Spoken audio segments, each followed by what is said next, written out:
안녕하세요. 그래미 가족 여러분. 오늘 수요일 아침, 오늘도 이렇게 매일 한 말씀으로 또 오늘 하루를 시작하는 모든 분들에게 다른 사람들의 아픔까지도 이렇게 품어낼 수 있는 그런 넉넉한 마음, 하나님께서 주시는 선한 마음이 오늘 우리의 삶을 이렇게 지배할 수 있기를 간절히 기원합니다. 자, 오늘 저희는 야고보서 4장 1절에서 4절 말씀으로 함께 이 아침 시작하도록 하겠습니다. 야고보서 4장 1절에서 4절 말씀. 너희 중에 싸움이 어디로부터 다툼이 어디로부터 나느냐? 너희 지체 중에서 싸우는 정욕으로부터 나는 것이 아니냐? 너희는 욕심을 내어도 얻지 못하여 살인하며 시기하여도 능히 취하지 못함으로 다투고 싸우는도다. 너희가 얻지 못함은 구하지 아니하기 때문이요 구하여도 받지 못함은 정욕으로 쓰려고 잘못 구하기 때문이라. 가늠한 여인들아, 세상과 벗된 것이 하나님과 원수됨을 알지 못하느냐? 그런즉 누구든지 세상과 벗이 되고자 하는 자는 스스로 하나님과 원수가 되는 것이니라. 아멘. 네, 우리 사람이 모인 곳에는 항상 이런 싸움이 벌어집니다. 교회에서 사랑의 바자회 이런 행사를 열었는데 그 일을 하면서도 서로 다투고 싸웁니다. 특별히 우리 한국 사람들의 약점 중 하나가 이런 감정 관리에 미숙하다는 것입니다.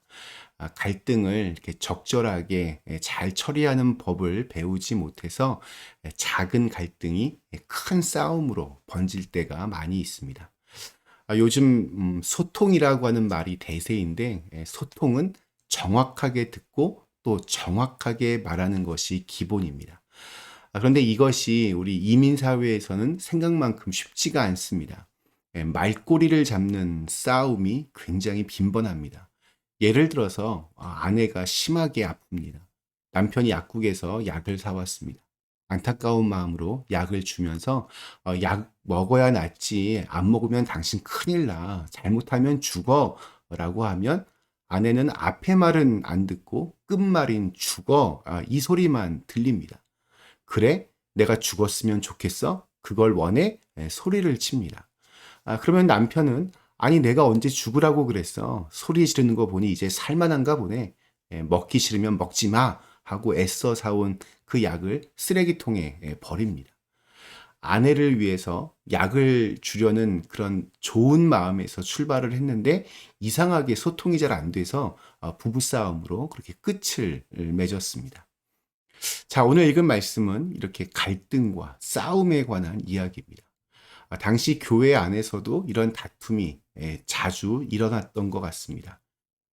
그래서 이 싸우지만 않아도 저는 좋은 교회라는 생각이 듭니다. 그런데 오늘 말씀의 포인트는 단순히 싸우지 말라가 아니라 그렇게 교회 안에서 갈등이 일어나고 또 싸움이 생기는 이유가 어디에 있느냐 이것을 밝히는 데 있습니다. 자, 오늘 1절 말씀 이렇게 시작합니다. 너희 중에 싸움이 어디로부터, 다툼이 어디로부터 나느냐? 너희 지체 중에서 싸우는 정욕으로부터 나는 것이 아니냐? 싸움과 다툼이 어디로부터 나느냐? 정욕으로부터 나는 것이다. 야고보는 단호하게 이렇게 규정합니다. 교회에서 이렇게 믿음의 사람들끼리 싸웠다는 사실을 좀 이렇게 숨기고 싶겠지만 성경은 교회의 현실을 정직하게 드러냅니다. 자, 그렇기 때문에 교회 안에서 서로 이렇게 싸운다고 너무 절망할 필요는 없습니다. 불완전한 사람들이 모인 곳에는 당연히 싸움이 있을 수밖에 없습니다. 특별히 교회처럼 이렇게 다양한 사람들이 모인 곳이 없을 겁니다.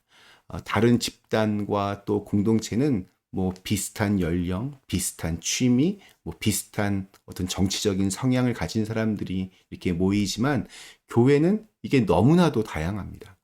이러한 다양한 사람들이 모여 있으면 갈등과 혼란이 있을 수밖에 없습니다.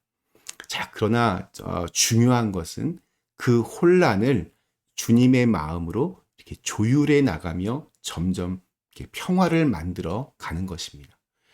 우리 오케스트라 연주회 이렇게 가보면 연주하기 전에 악기들 이렇게 튜닝을 합니다. 그때는 굉장히 시끄럽습니다. 전혀 소리들이 좋아도 안 되고 아주 시끄럽습니다. 그러나 잠시 후면 멋진 하모니의 연주가 이루어지는 것 같이 우리의 관계도 그렇게 되어야 합니다. 그러니까 시간이 가면 갈수록 점점 더 잘 서로가 맞아 떨어져야 됩니다. 야고보가 오늘 집중하고 있는 것은 정욕이라고 하는 단어입니다. 싸움은 인간적인 정욕으로부터 옵니다. 그러니까 인간적인 욕심 때문입니다. 삶의 충돌이 일어나는 이유는 상대편의 문제 때문만이 아닙니다.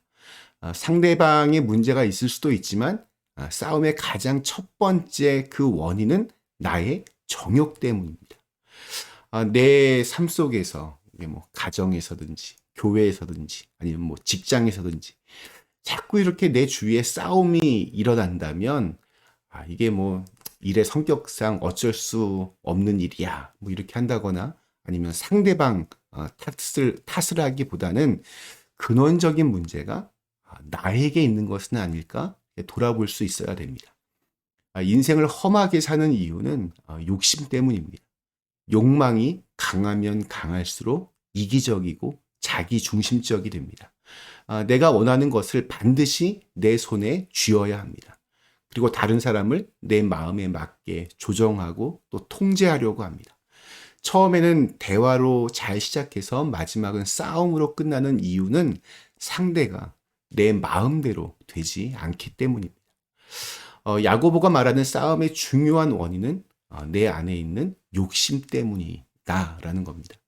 그리고 야고보는 이 문제를 기도의 문제와 연결을 시킵니다. 기도 자체는 거룩한 행위입니다. 기도를 빼고 우리의 신앙을 말할 수 없습니다. 영적 성숙으로 가는 길에 기도는 아주 큰 영향을 끼칩니다. 문제는 이 기도 자체가 건강한가, 그렇지 않은가에 따라서 우리의 신앙이 병들 수도 있고 또 성장할 수도 있다는 겁니다. 기도라고 하는 이 거룩하고 경건한 행위가 영적인 성숙으로도 가지만 세속적인 수단으로 잘못 사용되면 기도라고 하는 도구를 통해서 오히려 내 삶이 더 망가질 수도 있습니다. 우리 2절 그 뒷부분에 보면 너희가 얻지 못함은 구하지 아니하기 때문이라고 합니다. 구하지 않으면 얻을 수 없습니다. 기도해야 합니다. 기도해야 응답을 받습니다. 너무나도 당연합니다. 자, 그런데 우리 3절을 한번 보십시오. 구하여도 받지 못함은 정욕으로 쓰려고 잘못 구하기 때문이라.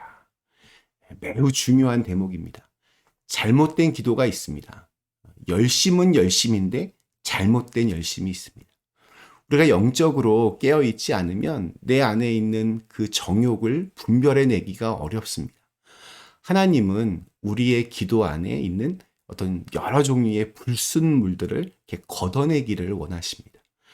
우리 아주 유명한 우리 기독교 변증가 C.S. 루이스는 우리가 천국에 가면 우리의 기도가 응답되지 않은 것으로 인하여 하나님께 감사하는 것으로 대부분의 시간을 보낼 것이라는 그런 말을 남기기도 했습니다. 잘못된 기도는 이루어지지 않아야 축복입니다. 우리의 기도가 모두 다 응답이 되면 큰일 납니다. 우리의 욕망대로 모든 게 다 이루어지면 세상은 한순간에 혼란 속에 빠지고 정말 순식간에 지옥으로 바뀔지도 모릅니다. 기도의 그 내용을 보면 내가 누구인지를 알 수 있습니다. 기도가 인생입니다. 영적 분별력을 가져야 합니다. 우리 내면에 흐르고 있는 것이 과연 무엇인지를 잘 살펴야 됩니다. 우리 마지막 4절에는 가늠한 여자에 대한 이야기가 나옵니다. 그러니까 세상과 벗이 되는 것, 친한 것, 바로 이것이 간음이라는 겁니다. 하나님과 이렇게 멀어졌다는 뜻입니다. 하나님께로부터 멀어진 삶은 초점을 잃어버립니다. 정욕에 사로잡히면 마음은 천갈래 만갈래로 나누어지면서 어디로 갈지를 모릅니다. 그냥 끄는 대로 끌려갑니다. 유혹의 무방비 상태가 됩니다. 욕망을 극복하지 않으면 모든 것은 자기 자신에게로 그렇게 관심이 다 집중이 됩니다. 상대를 배려하고 생각할 엄두를 내지를 못합니다. 그래서 다른 사람과 충돌을 일으키게 됩니다. 네, 오늘 우리에게 주신 하루, 하나님이 주신 선한 마음으로 우리 안에 있는 마음의 여러 가지 불순물들을 잘 제거하실 수 있기를 간절히 기원합니다. 우리 잠시 함께 기도하시겠습니다. 사랑의 하나님, 오늘도 저에게 새로운 날 주심을 감사하고 우리의 마음에 있는 여러 욕망, 잘못된 정욕들, 욕심들 하나님께서 주시는 선한 마음으로 잘 통제하고 이겨낼 수 있는 하루가 되게 하여 주시옵소서. 예수님의 이름으로 간절히 기도드리옵나이다. 아멘.